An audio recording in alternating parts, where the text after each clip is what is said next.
listen to a story about a man named Jed who about near barely kept his family fed. And then one day he was shooting at some food and up to the ground come a bubbling crude. Oil, that is, black gold, Texas tea. Well, the first thing you know, old Jed's a millionaire. The kinfolks said, Jed won't be there. Said, California is the place you ought to be. So they loaded up the truck and they moved to Beverly Hills, that is, swimming pools, movie stars. The Beverly Hillbillies.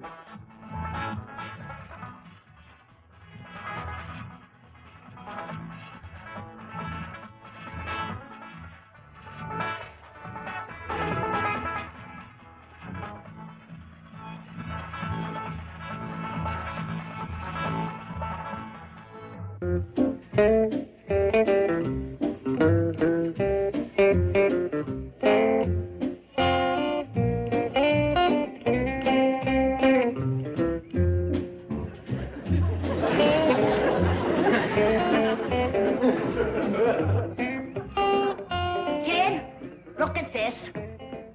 What happened, Granny? Jethro has been skimming his iron hat again. Cut the head off of another statue. Beats me how that boy can stand to wear that hat. It must weigh 25 pounds. Where did he get the notion to put iron in his hat? He's got enough in his head. Same place he got the notion to wear that secret radio on the heel of his shoe, or rig up the truck with a smoke screen maker and oil slick spreader. He seen a movie about a double-note spy.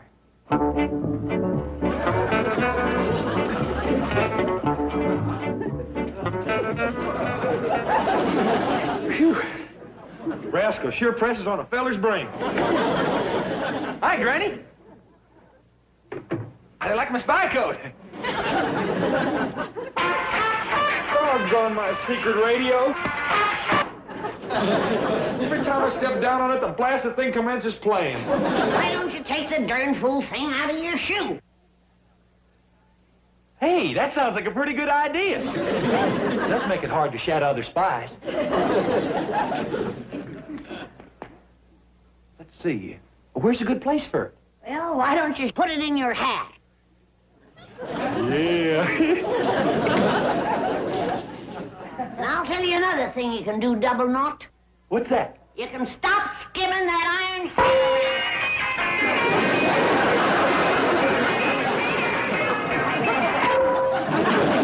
Granny, that sets a feller's head to throbbing. One more hat skimming, and I'll set your other end to throbbing.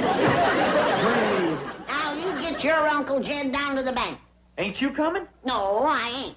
Ellie Mae's going to be crowned queen of the banker's ball and get her picture took. She can get her picture took without me. Well, I don't care nothing about it neither.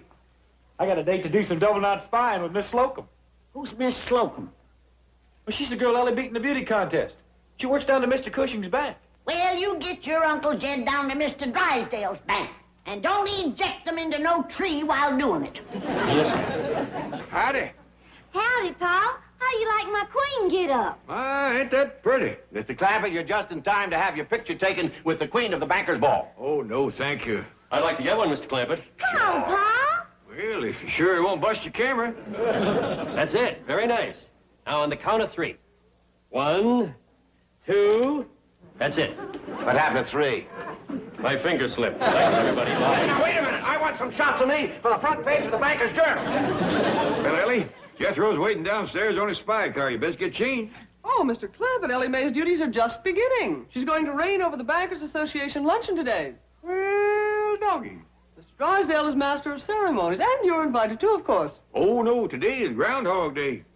It is? Yeah, Granny's womping up a stewed groundhog. Gee whiz, Miss Jane. Do I have to miss that? Well... Well, now, don't let that fret you, Ellie Mae. When you get home for supper tonight, you can have groundhog hash.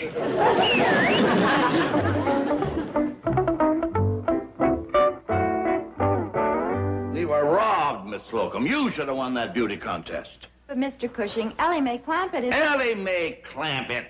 She doesn't even work in Drysdale's bank. Her father just keeps his $45 million there. And what is more, you are 10 times prettier than she is. Oh, now, really? You just wait till that Bankers Association luncheon today. I'm going to raise the roof. then drop it right on Drysdale's head. What is it? Mr. Cushing, could Miss Slocum come out and do some double knot spying with me? Not today, Jethro. We're busy. Well, then, can my Uncle Jed just come in and say howdy? Jethro, you heard what the man said. He's busy. Now, come on. No, wait! Now, come in, sir. Well, Mr. Clampett, I've been wanting to meet you, sir. This is a real pleasure. Thank you. You know, I was just saying that your daughter certainly deserved to win that beauty contest. Well, I don't think so. Miss Slocum's a heap prettier than Cousin Ellie. Oh, nonsense. Now, Miss Slocum is a nice, wholesome girl, but Ellie Mae Clampett, one of the world's great beauties. Yeah, we just come over to say how sorry we are there couldn't be two winners. Now, Miss Slocum is right pretty, and Jethro's right took with her. Well, Miss Slocum is right took with Jethro. Aren't you? Yes, sir. Dog! Hey, listen, Uncle Jed. This bank is a heap more fun than Mr. Drysdale's. Well, why don't you keep your money here? Yeah. Really, it's something to think about. But I wouldn't want you coming over and making a nuisance of yourself. A nuisance, Jethro? Love having him, yeah. Here, my boy, let me have your hat. Is it hurt bad? Heck no, it's made of iron. Iron. Come over and sit down and let's talk. Oh, we gotta be getting home. Granny's cooking up something special. Say, why don't you and Miss Slocum take new and victuals with us? How about that, Mabel? Well, Mr. Cushing has to attend a lunch. At Mr. Clampett's house. Oh, we'd love to come. That'll pleasure Granny a heap. She loves to have company on Groundhog Day. She sure does. Well, we'll be looking for you. Yeah, well, we'll be there. Bye. Goodbye, sir. Goodbye. Groundhog Day is the 2nd of February. Miss Slocum, when a man with $45 million says it's Groundhog Day, it's Groundhog Day. I don't care if it's the 4th of July. Yes, sir. Oh, boy, and Drysdale thinks he's going to a banker's luncheon.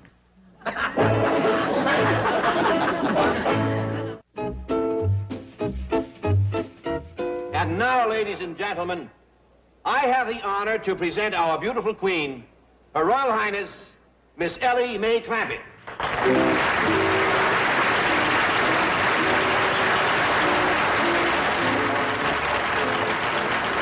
Isn't she lovely? You know, the savings and loan companies like to brag about their interest figures. Well, let's see them come up with a figure that'll draw more interest than that. I notice that my colleague, Mr. John Cushing of the Merchants Bank, is conspicuous by his absence today. Well, I guess poor old John figures the only time he can land a new account is when the rest of us bankers are busy having lunch. Oh, and Ellie Mae deserved to be queen, all right. She's a real beauty.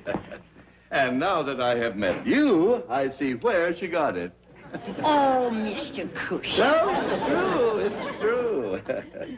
Well, now, which would you rather do, wash or dry? Oh, no, your company, you ain't gonna hip with the dishes. I'd like to. Oh, nothing doing. You probably get enough of that at home, helping your wife. Oh, I haven't got a wife. What was that? I have no wife. I've never married.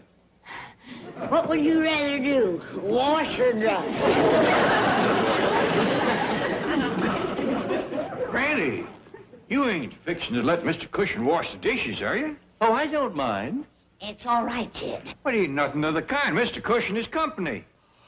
It's all right, Jed. Oh, I'll help with the dishes. Besides, Mr. Cushing got a bank to tend to. It's all right, Jed. You wouldn't want to be responsible for Mr. Cushing neglecting his bank, would you?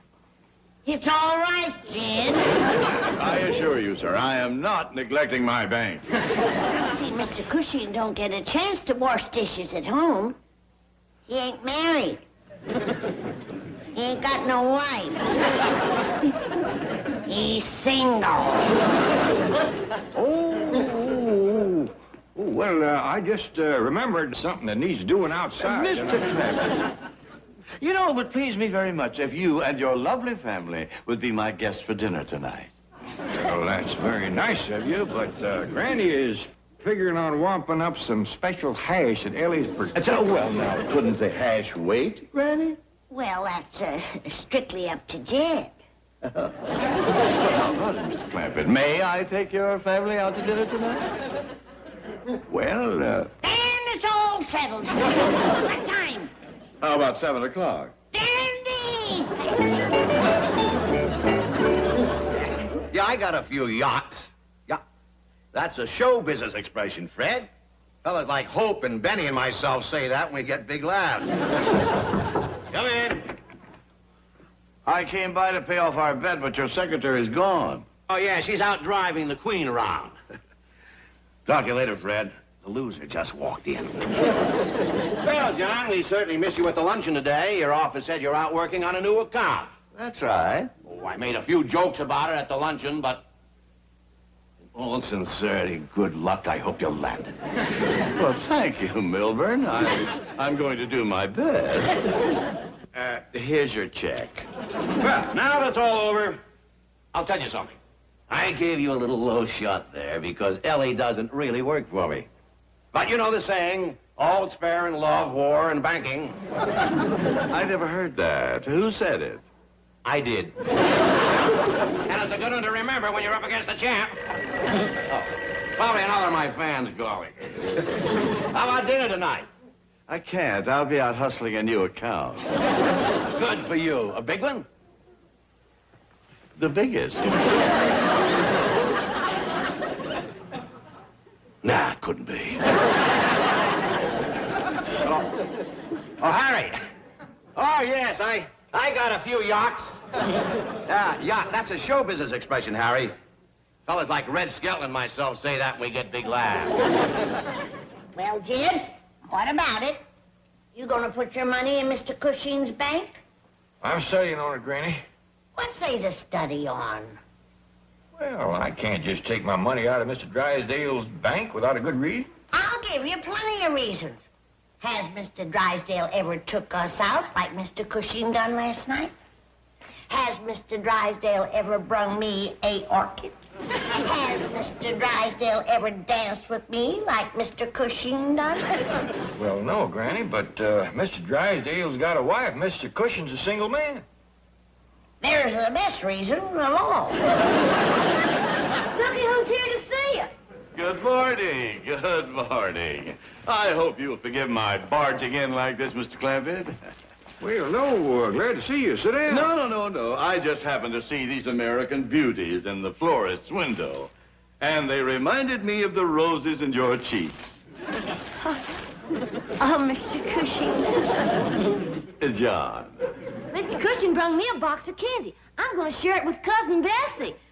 Cousin Bessie? Well, I'm sorry I didn't know about Cousin Bessie. She could have joined us for dinner last evening. Well, her table manners ain't too good yet. Yes, she keeps picking up the fork with her feet. Yes, I'd better be getting back to my bank. Oh, and speaking of my bank, I hope you have given some consideration to what we discussed last evening. We've been talking about it. And Jed is ready to put his money in your bank. Now, hold on, Granny. I said I'd study on it. Oh, now, that's right, Mr. Clampett. You think it over carefully, sir. Oh, I'll see you to the door, John. You wait for me in the pantry. Goodbye, Mr. Clampett. Well, Jed, how about it? Well, Granny, I said I'm going to have to study on this and have a long talk with Mr. Drysdale.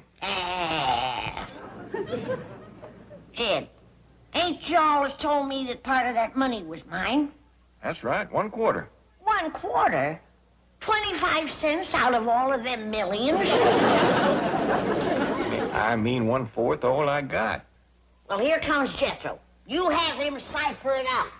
Because I'm going to put my money in Mr. Cushing's bank. Hey, Uncle Jed. You know where I've been? I've been out getting a brand new secret radio. Fine, Jethro. Now sit down. I got some ciphering for you to do. First, see, can you guess where my secret radio's hid? No, I can't, Jethro. Now sit down. Oh, come on, try. How about my iron hat? Reckon it's hid there? Yeah. You're wrong. All right, you're through now. Sit down. Oh, try again.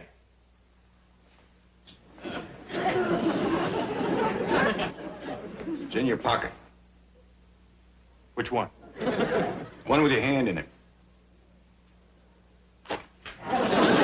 Wrong again. You give up? Yeah, you're through now. Sit down and get deciphered. Look at here. It's what you call a secret wrist radio. Jethro got my ciphering done? Not yet, Granny. Jethro, sit down and get a pencil and paper. You got the double knot end?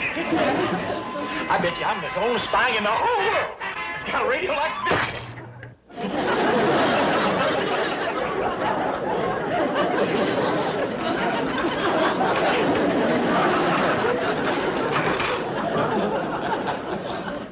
Yep. You're right.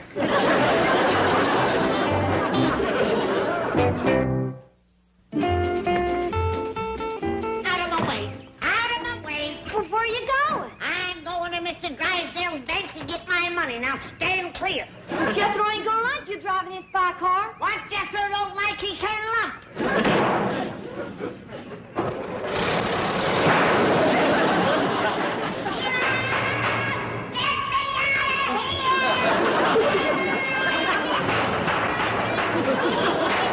Who put me under this? Hey, ain't nobody allowed to drive my spy car except me. Well, get in here and get at it. I'll sit on the ejector seat. I got ciphering to do. You got driving to do.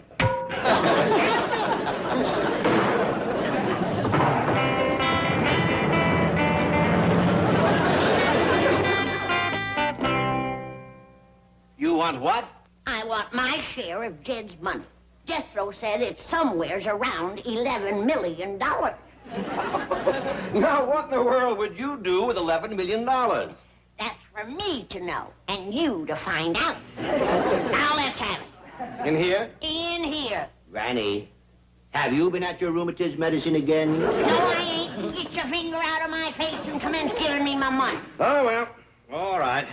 There, now, if you need any more, you just let me know. How much was that? $30. Well, I'm letting you know I need more. Why don't you let Miss Hathaway drive you home, eh? Mr. Drysdale, are you going to give me my money or ain't you? Of course. Now, you run along. I'll drop by this evening, and we'll talk about it. Happy to see you, Chief. Oh, good. What are you doing here? Ellie told me what you was up to. Well, I'll tell you something that she ain't told you. Mr. Drysdale won't give me my money. He's been slippery-footing around here like a hog on ice. If you ask me, he ain't got it. Granny didn't mean that, Mrs. Drysdale. Who? I understand. I know you got the money. No apologies necessary, Mr. Clampett. Now, we won't take up no more of your time. Thank you. Just give her the money and we'll go. $11 million? Whatever 1/4 of all I got comes to, that's her share. See? He ain't got it. Granny, you got the money, ain't you, Mr. Drysdale? Of course, but... Well, then, go ahead and give it to her. Well, all right, I'll have a check drawn up. Hold it right there. I don't want no check. I want my money. Cash. Cash? Cash. We do favor cash. But I haven't got $11 million.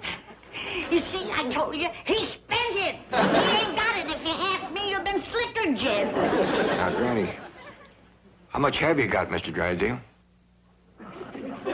Possibly $200,000 or $300,000 in the vault. That's all you got left out of my $45 million? I've got all of your money.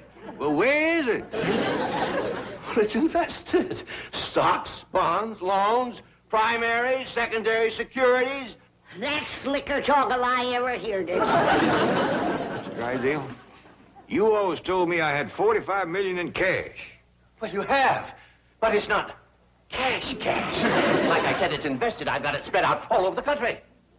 Well, maybe you better start getting it together.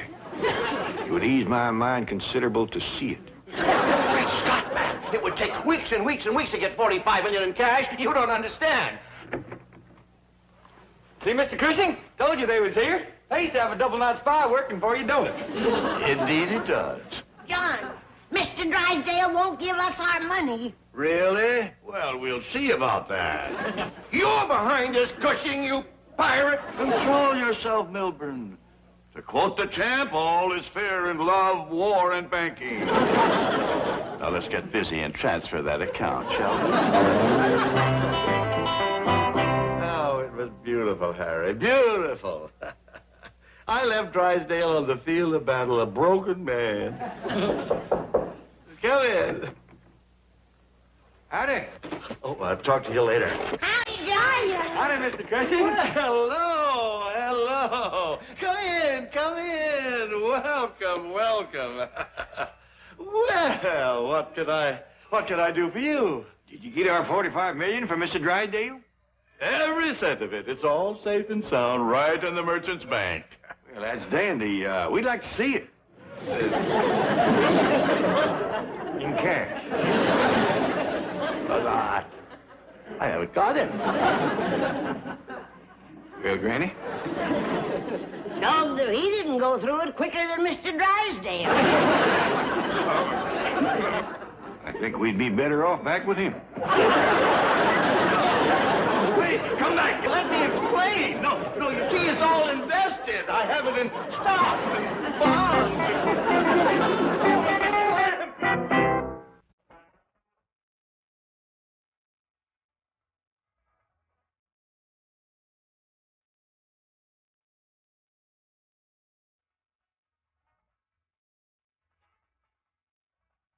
But now it's time to say goodbye to Jet and all his kin. They would like to thank you folks for kindly dropping in.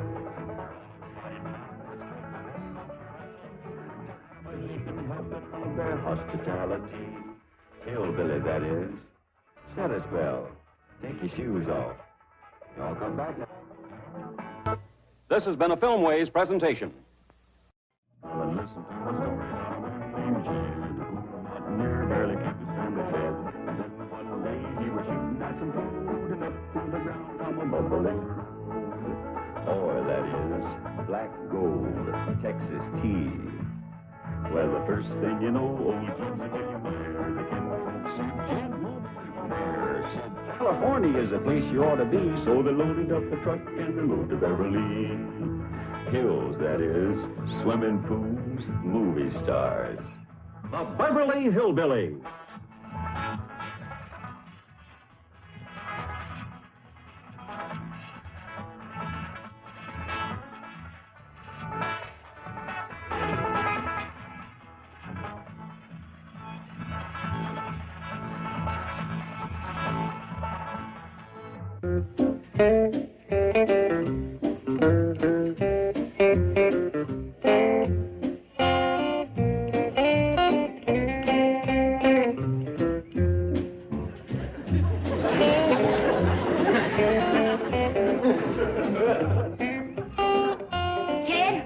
Look at this.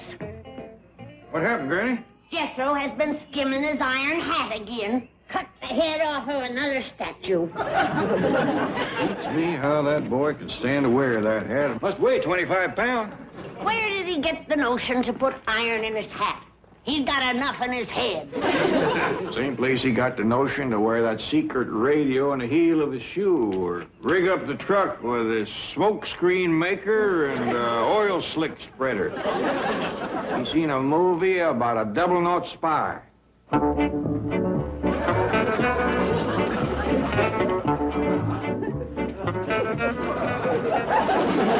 Phew.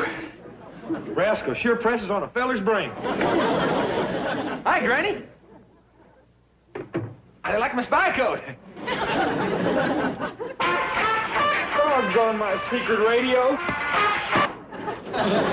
Every time I step down on it, the blasted thing commences playing. Why don't you take the darn fool thing out of your shoe? Hey, that sounds like a pretty good idea. It does make it hard to shadow other spies. Let's see. Where's a good place for it? Well, why don't you put it in your hat? Yeah. And I'll tell you another thing you can do, Double Knot. What's that? You can stop skimming that iron.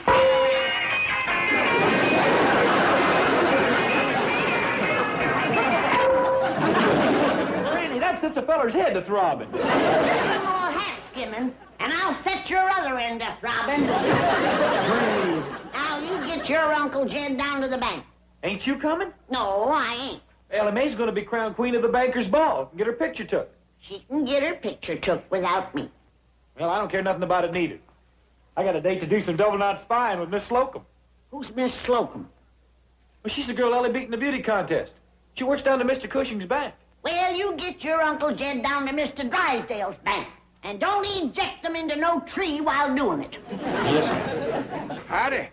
Howdy, Paul. How you like my queen get up? Ain't that pretty? Mr. Clampett, you're just in time to have your picture taken with the queen of the bankers' ball. Oh, no, thank you. I'd like to get one, Mr. Clampett. Come on, Paul. Well, if you're sure it won't bust your camera. That's it. Very nice. Now, on the count of 3. 1, 2, that's it. What happened at 3? My finger slipped. Thanks, everybody. Bye. Now, wait a minute. I want some shots of me for the front page of the Banker's Journal. Well, Ellie, Jethro's waiting downstairs on his spy car. You best get changed. Oh, Mr. Clampett, Ellie Mae's duties are just beginning. She's going to reign over the Bankers Association luncheon today. Well, doggy. Mr. Drysdale is master of ceremonies, and you're invited too, of course. Oh, no, today is Groundhog Day. It is? Yeah, Granny's womping up a stewed groundhog. Gee whiz, Miss Jane. Do I have to miss that? Well, Well, now, don't let that fret you, Ellie Mae. When you get home for supper tonight, you can have groundhog hash.